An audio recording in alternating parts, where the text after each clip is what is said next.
The government says it will make sure Canada Post knows exactly what a House of Commons committee concluded about millions of NDP mailings. The secret committee determined that the party abused its free mailings privileges and that most of the $1.17 million the NDP owes is owed to the post office.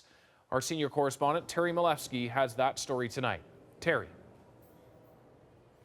Well, David, the NDP is in a real pickle here, trying to avoid having to drain more than $1 million from its party coffers and maybe much more. Order! Pay it back, pay it back. The Conservatives gleefully hollered as Tom Mulcair tried to talk about something else. How many Syrian refugees have been brought into Canada? Didn't work. Even if he asked about Syrian refugees, he got this.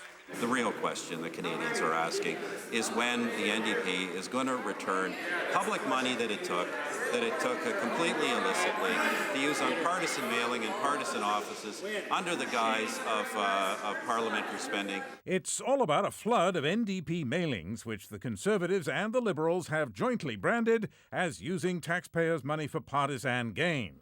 They're also looking into the NDP's so-called satellite offices, again paid for by taxpayers, which could run up the bill even higher. Still, the NDP is defiant. We're going to take this to judicial review, and in a court of law, this ridiculous witch hunt process is simply not going to stand up. Well, that's what he hopes, but it's complicated. The other parties want the NDP to pay more than $1 million to Canada Post for all of that free mail.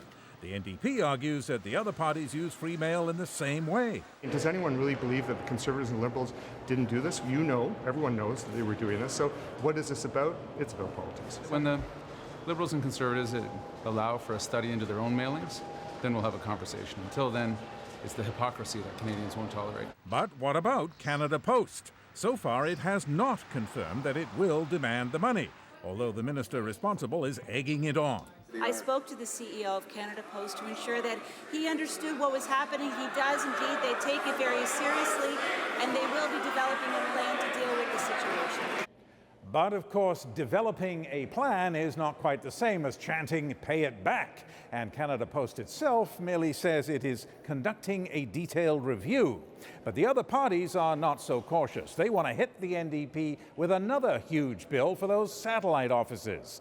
And the NDP will pretty much have to fight back or be starved for cash in next year's election. David. Okay, thanks, Terry. That's senior correspondent Terry Malewski.